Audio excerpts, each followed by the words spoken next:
नमस्कार। चलिए सीधे आज के इस शानदार विश्लेषण में उतरते हैं। इतिहास अक्सर हमें लगता है ना कि बस तारीखों और नामों का एक उबाऊ सा ढेर है। खैर, आज की इस चर्चा में हम उस रटने वाले तरीके को बिल्कुल पीछे छोड़ने वाले हैं। हम 1526 से 1857 तक फैले 300 साल के इस विशाल मुगल साम्राज्य को महज एक राजवंश के तौर पर नहीं देखेंगे, बल्कि इसे एक विशाल मशीन के जीवन चक्र की तरह समझेंगे। एक ऐसी मशीन जिसे बहुत ही बारीकी से असेंबल किया गया, जिसने अपने समय का बेहतरीन परफॉर्मेंस दिया और जो अंततः अपने ही भारी भरकम वजन और सिस्टम में लगे जंग की वजह से बिखर गई। तो इस पूरी टाइमलाइन को समझने का हमारा रोड मैप कुछ इस तरह होगा। पहला, नींव और शुरुआती संघर्ष। दूसरा, प्रशासनिक रूपरेखा। तीसरा, कला का स्वर्ण युग। चौथा, विस्तार और विरोधाभास। और अंत में पांचवां, पतन और कागजी सरकार। तो चलिए इस सफर की शुरुआत करते हैं। भाग 1, नींव और शुरुआती संघर्ष, यानी इस साम्राज्य की चिंगारी कैसे भड़की। अब देखिए, इतिहास पढ़ते हुए सबसे बड़ी उलझन क्या होती है? यही ना कि इन राजाओं का सही क्रम क्या था। परीक्षा में अक्सर सब ऊपर नीचे हो जाता है, लेकिन बस एक जादुई शब्द याद कर लीजिए, भा-ज-सा, और ये समस्या हमेशा के लिए खत्म। बी से बाबर, एच से हुमायूं, ए से अकबर, जे से जहांगीर, एस से शाहजहां और ए से औरंगजेब। और बिल्कुल अंत में जो इस साम्राज्य का सूर्यास्त देखते हैं, वे हैं बी से बहादुर शाह। इस क्रम को अपने दिमाग में अच्छे से लॉक कर लीजिए, क्योंकि यही वो कोर फ्रेमवर्क है जिस पर यह पूरी मशीन टिकी हुई है। तो चलिए कहानी के पहले डोमिनो यानी बाबर से शुरू करते हैं। बाबर के लगातार युद्ध पता है कैसे लगते हैं? जैसे किसी वीडियो गेम के एक के बाद एक लेवल पार किए जा रहे हों। इसे याद रखने की भी एक बड़ी मजेदार ट्रिक है।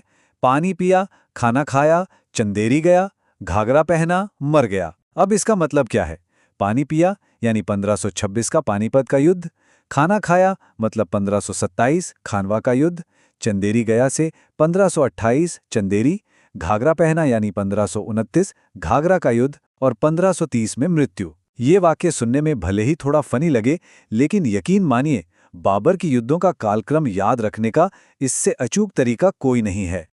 अब आपके मन में ये सवाल जरूर आ रहा होगा कि 1526 के पानीपत युद्ध में बाबर के पास इब्राहिम लोदी के मुकाबले बहुत ही छोटी सेना थी, फिर भी वो जीत कैसे गया? इसका असली रहस्य है तुगलमा रणनीति। ये कोई आमने सामने की साधारण लड़ाई नहीं थी। ये एक बेहद चतुर सिस्टम था, जहां सेना को कई हिस्सों में बांटकर दुश्मन को दाएं, बाएं और पीछे से घेरा जाता था। और इसके साथ ही उस्ताद अली और मुस्तफ़ा जैसे तोपचियों के नेतृत्व में बैलगाड़ियों के बीच सुरक्षित रहकर अचूक निशाना लगाया जाता था। एक तरह से देखा जाए तो ये भारतीय सैन्य इतिहास में एक पूरी तकनीकी क्रांति थी।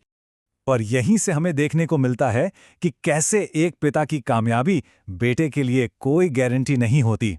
हुमायूं के नाम का अर्थ ही होता है भाग्यशाली, लेकिन इतिहास की विडंबना देखिए, उसे अक्सर सबसे अभागा शासक कहा जाता है। उसकी सबसे बड़ी रणनीतिक भूल क्या थी? गद्दी पर बैठते ही उसने पूरे साम्राज्य को अपने भाइयों में बांट दिया, जिससे उसकी अपनी ताकत बिल्कुल आधी रह गई। इतिहासकार लेनपूल का ये कोट, हुमायूं जीवन भर लड़खड़ाता रहा और लड़खड़ाते हुए ही उसकी मृत्यु हो गई, दरअसल हुमायूं की पूरी जिंदगी का एकदम सटीक सार है। हुमायूं की हार के इस सिलसिले को याद रखने की भी एक कमाल की ट्रिक है। देवरा चोर बासर। 1532 में देवरा, 1539 में चौसा, 1540 में बिलग्राम और अंत में 1555 का सरहिंद। 1539 के चौसा युद्ध की घटना तो सच में किसी थ्रिलर फिल्म से कम नहीं है। शेरशाह सूरी से अपनी जान बचाने के लिए हुमायूं अपने घोड़े समेत सीधे नदी में कूद गया था। वहां निजाम नाम के एक पानी ढोने वाले यानी भिश्ती ने उसकी जान बचाई। इसके बदले में हुमायूं ने उसे एक दिन के लिए दिल्ली का सुल्तान बना दिया और उस भिश्ती ने उस एक दिन में चमड़े के सिक्के चलवा दिए। जरा सोचिए उस समय हालात कितने अस्थिर और नाटकीय रहे होंगे। अब आते हैं दूसरे भाग पर, प्रशासनिक रूपरेखा, यानी इस विशाल इंजन का निर्माण और उसे असेंबल करने का दौर। यहाँ एक बहुत ही दिलचस्प बात है। मुगलों के इस विशाल प्रशासन की रीढ़ की हड्डी दरअसल किसी मुगल ने नहीं, बल्कि शेरशाह सूरी ने तैयार की थी। 1540 से 1545 के बीच केवल 5 साल राज करके उस इंसान ने पूरा सिस्टम ही बदल कर रख दिया। ये जो 1:64 का अनुपात आप देख रहे हैं, ये शेरशाह के शुद्ध चांदी के सिक्के, रुपया और तांबे के सिक्के दाम का है। आज हम अपनी जेब में जो रुपया लेकर चलते हैं, उसका सीधा कनेक्शन शेरशाह सूरी से जुड़ता है, ना कि मुगलों से। वो वास्तव में हमारी आधुनिक मुद्रा का असली जनक था। शेर शाह के इसी चुस्त ब्लूप्रिंट को पकड़ा 13 साल के एक बच्चे ने और उस पर एक विशाल मशीनरी खड़ी कर दी, अकबर। अकबर बहुत जल्दी समझ गया था कि भारत जैसे देश में सिर्फ तलवार के दम पर राज नहीं किया जा सकता। 1562 से 1564 के बीच उसने एक के बाद एक मास्टर स्ट्रोक खेले। दासप्रथा का अंत, तीर्थयात्रा कर की समाप्ति और गैर मुस्लिमों पर लगने वाले जजिया कर को हटाना। ये कोई साधारण फैसले नहीं थे। मुगलों की संख्या यहां बहुत कम थी, इसलिए इन करों को हटाकर उसने स्थानीय राजपूतों और जनता को अपना भरोसेमंद सहयोगी बना लिया। उसने संभावित दुश्मनों को सीधे अपने लॉयल जनरलों में तब्दील कर दिया। आर्थिक मोर्चे पर स्थिरता लाने के लिए राजा टोडरमल ने 1580 में धसाला प्रणाली लागू की। अगर इसे आज की फाइनेंस की भाषा में समझें तो ये बिल्कुल 10 ईयर मूविंग एवरेज जैसा कॉन्सेप्ट है। पिछले 10 साल की फसल और उसकी कीमतों का औसत निकालकर टैक्स तय किया जाता था। इससे फायदा क्या हुआ? किसानों और राज्य दोनों का रिस्क कम हो गया। दोनों को पहले से पता होता था कि कितनी उपज होने वाली है और कितना टैक्स देना है। वाकई ये उस समय का एक बेहतरीन प्रशासनिक इनोवेशन था। और इस पूरी मशीन को इतने सुचारू रूप से चलाने वाले वो ब्रिलियंट लोग कौन थे? अकबर के 9 रत्न। इन्हें फटाफट याद रखने की ट्रिक है बैट बैट पे MDH। बी से बीरबल, ए से अबुल फजल, टी से तानसेन, फिर बी से भगवान दास, ए से अब्दुल रहीम, टी से टोडरमल और आखिर में एम से मानसिंह, डी से मुल्ला दो प्याजा और एच से हकीम हुकाम। ये वो बेजोड़ दिमागी दस्ता था जिसने साम्राज्य को वो स्थिरता दी जिसकी उसे सबसे ज्यादा जरूरत थी। चलिए आगे बढ़ते हैं भाग 3 की ओर। कला का स्वर्ण युग। ये वो समय था जब इस साम्राज्य ने अपना पीक परफॉर्मेंस दिया। जहांगीर और शाहजहां के दौर को अगर आमने सामने रखें तो एक बड़ा ही दिलचस्प कंट्रास्ट दिखता है। एक तरफ जहांगीर का काल है जिसे चित्रकला का स्वर्ण युग कहा जाता है। जहांगीर इतना गजब का पारखी था कि वो एक ही पेंटिंग में देखकर बता सकता था कि आंखें किस चित्रकार ने बनाई हैं और भौहें किसने।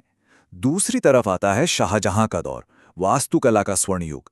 दिल्ली की जामा मस्जिद और वो विश्व प्रसिद्ध मयूर सिंहासन जिसमें कोहिनूर जड़ा था, इसी के काल में बने। मतलब एक की दिलचस्पी एकदम बारीक डिटेल्स में थी तो दूसरे का विजन बेहद विशाल और भव्य था। शाहजहां के ही काल में एक और अद्भुत बौद्धिक काम हुआ। उसके सबसे बड़े बेटे दारा शिकोह ने 52 उपनिषदों का फारसी में अनुवाद किया और उसे नाम दिया सिर्रे अकबर, यानी सबसे बड़ा रहस्य। ये काम दिखाता है कि यह साम्राज्य बौद्धिक स्तर पर कितनी ऊंचाई तक पहुंच गया था। लेकिन इतिहास का खेल देखिए, दारा शिकोह कभी राजा बन ही नहीं पाया। एक क्रूर और खूनी उत्तराधिकार युद्ध ने अचानक सब कुछ बदल कर रख दिया। अब हम प्रवेश करते हैं भाग 4 में, विस्तार और विरोधाभास। ये वो दौर था जब ये मशीन बुरी तरह ओवरहीट होने लगी थी। यहां पूरे मुगल इतिहास का एक बहुत ही चौंकाने वाला आंकड़ा सामने आता है, 33%। औरंगजेब की सेना में हिंदू मनसबदारों यानी सेना के ऊंचे अधिकारियों का प्रतिशत सबसे ज्यादा था, लगभग 33%। अब ये एक बहुत बड़ा सवाल खड़ा करता है ना?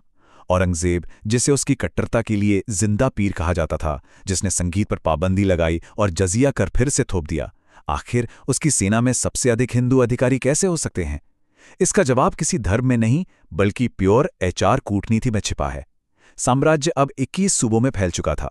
दक्षिण में मराठों और गोलकुंडा के खिलाफ लगातार युद्ध चल रहा था, जिसे दक्षिण का नासूर भी कहा गया।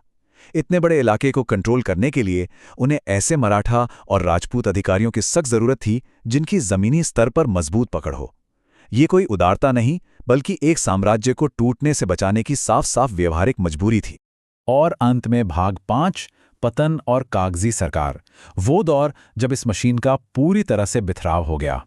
ये जो अकेला वाक्य है ना, ये पूरे मुगल पतन का एकदम सटीक सारांश है। ध्यान से सुनिए। शाह ए बेखबर यानी बहादुर शाह प्रथम, जिससे अपने ही प्रशासन की कोई सुध नहीं थी। फिर आया लंपट जहांदार शाह। उसके बाद घृणित और कायर फर्रुखसियर। ये वही शासक था जिसने 1717 में अंग्रेजों को मुफ्त व्यापार का मैग्ना कार्टा देकर ईस्ट इंडिया कंपनी की जड़ें भारत में जमा दी। और फिर आया रंगीला मोहम्मद शाह, जिसके मजे के दिनों में नादिर शाह ने दिल्ली पर हमला किया और वो मशहूर मयूर सिंहासन और कोहिनूर हमेशा के लिए लूट ले गया। एक के बाद एक आए इन अयोग्य शासकों की कतार ने इस पूरी मशीन में ऐसा जंग लगाया कि वो धड़ाम से गिर पड़ी। इन सब के बीच एक बड़ा ही बुनियादी सा सवाल दिमाग में आता है। बिना इंटरनेट, बिना किसी कंप्यूटर के आखिर ये साम्राज्य 300 साल तक चला कैसे? मुगलों में एक पद होता था जो अक्सर लोगों को कंफ्यूज करता है, मीर बख्शी। नाम सुनकर ऐसा लगता है ना जैसे कोई बड़ी सी तलवार लिए युद्ध के मैदान का सेनापति होगा, लेकिन इस भ्रम को तोड़ना जरूरी है। अगर आज की कॉर्पोरेट भाषा में कहें तो मीर बख्शी दरअसल उस साम्राज्य का एचआर हेड था। सेना की भर्ती करना, घोड़ों का रिकॉर्ड रखना और सबकी सैलरी के बिल पास करना, ये सब उसका काम था। वो सैन्य प्रशासन की रीढ़ था, कोई फील्ड कमांडर नहीं। हमें अक्सर लगता है कि ये साम्राज्य सिर्फ तलवारों और तोपों के बल पर टिका था, लेकिन सच्चाई कुछ और ही है। असली ताकत उन लाखों स्याही से रंगे दस्तावेजों, प्रशासनिक लेजर और दिन रात चलने वाले कागजी काम में थी। ये एक बेहद ही व्यवस्थित कागजी सरकार थी। हर एक फरमान, हर एक फैसले का लिखित रिकॉर्ड रखा जाता था। तो चलते चलते जरा इस बात पर गौर कीजिए, कैसे बाबर की तोपों की गड़गड़ाहट से शुरू हुआ ये 300 साल पुराना विशाल साम्राज्य वास्तव में एक एचआर विभाग, थोड़ी सी शाही और कागजों के बंडलों पर टिका हुआ था। एक साम्राज्य का निर्माण भले ही युद्ध के मैदान में होता है, लेकिन उसका जिंदा रहना हमेशा उसके प्रशासनिक ढांचे यानी उसकी कागजी सरकार पर निर्भर करता है। जब तक वो प्रशासन मजबूत था, मशीन पूरी रफ्तार से दौड़ती रही, और जैसे ही वो ढांचा चरमराया, साम्राज्य महज लाल किले की चारदीवारी तक सिमट कर रह गया। आज के इस विश्लेषण में हमारे साथ जुड़ने के लिए बहुत बहुत धन्यवाद। उम्मीद है इससे इतिहास को देखने का आपका नजरिया थोड़ा और दिलचस्प हुआ होगा।